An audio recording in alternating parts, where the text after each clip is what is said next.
It all started one Sunday night when me and my mom and 2 sisters were at church. My dad wasn't there because he had work.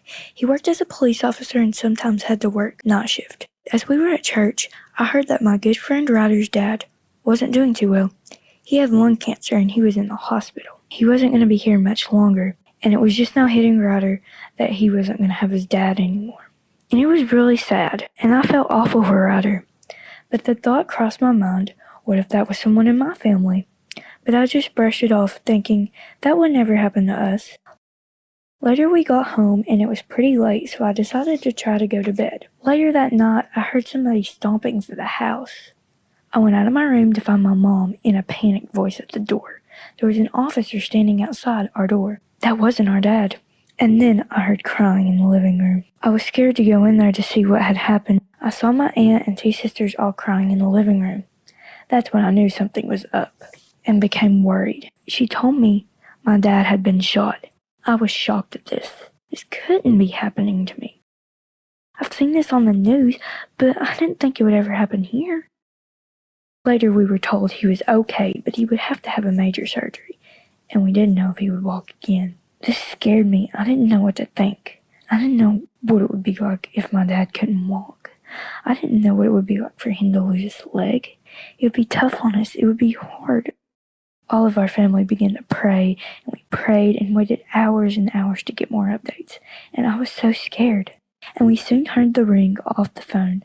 We pounced on it to hear what they had to say. They said he was extremely lucky. The bullet went in beside his kneecap, missing all bone, and it was only 25 centimeters away from a main artery. And if it would have hit that artery, he could have probably bled out and died. And that thought scared me. But he was okay, and we thanked God. He's back at work, and he's about to get a dog. He has a little bit of PTSD from it. When he gets scared, it really scares me. But everything's fine, and I think it'll all be back to normal soon. One day, this guy hit me up on Instagram and he just DM'd me and said he thought I was really pretty and he was like looking for a girl, so he wanted to get to know me. I had known of him, but I had never really talked to him before.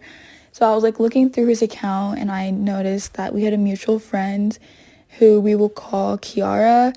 So I texted her about it and she basically told me that like she was setting us up, but I honestly was just not interested in him. Like I just didn't think he was cute and I wasn't attracted to him, but I still decided to give him a chance because I was intrigued by him because he was like very straightforward. That was honestly the most bold thing a guy had ever said to me before, considering we had never really talked before that. After a few weeks of getting to know him, I actually ended up liking him back, and we never had like an official relationship, but people knew we were like a thing.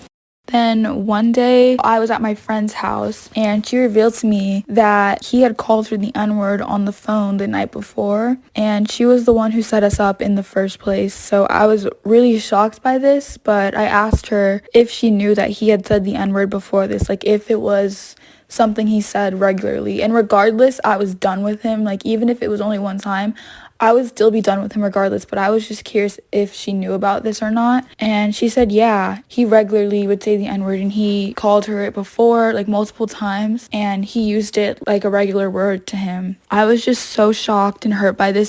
I called him out for it and I texted him. He was just very dismissive and he tried to make me believe that it wasn't a big deal or like it was just a word. And I was trying to explain to him how it was wrong. He kept saying how he only says it in songs and like he just says it as a joke with his friends and stuff like that. And that was the part that kind of hurt me the most, is when he said that he only uses it as a joke, because that word is not a joke. It's not just a word, it's a slur. And the fact that I had liked him for a while and like I had been getting to know him for so long, and then to find out that he's literally racist, it just really shocked me and it really, really hurt me. I got rid of him on Snapchat, I unfollowed him on Instagram. Like I really just wanted to like get him out of my life completely as much as I could. And whenever we were at school, I literally started walking to my classes a different way so that way I wouldn't see him, and I was just always avoiding him. I honestly, like, I didn't even know what to do. Like, I wanted him to be held accountable, but like I just felt like I was the only one who actually cared, and I was the only one who actually stopped being friends with him. I feel like if you're friends with someone who is racist, that you're just as bad as them, and Please just don't say any slurs. I just hope that people will not be friends with people who are racist. People should be more anti-racist.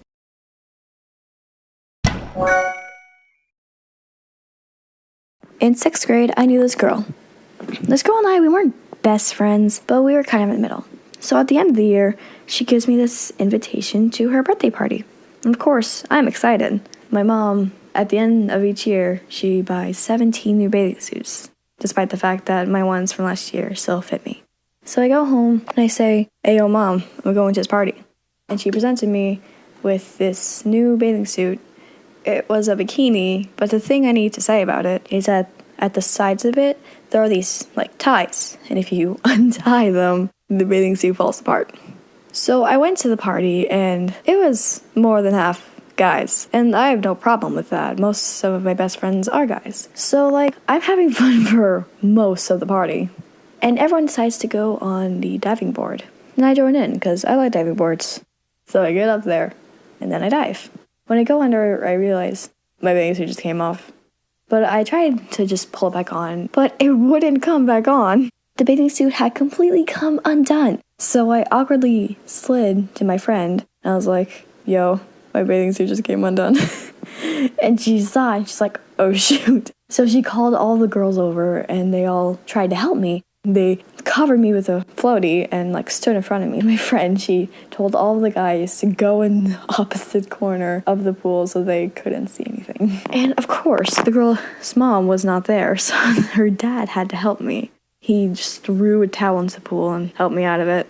So I awkwardly walked into the shed to tie it back on me. Then my towel slipped out of my hand. It didn't completely come off, just showed a little bit. Oh, the guy started yelling. Oh god. So I just walked in the shed and cried. I wasn't full on crying, just oh my god. I got it on and went back out and tried to enjoy myself for the rest of the party. I wanted just to go home. And in the end, I just said to my mom, "I want to burn this bathing suit." And that's what I did.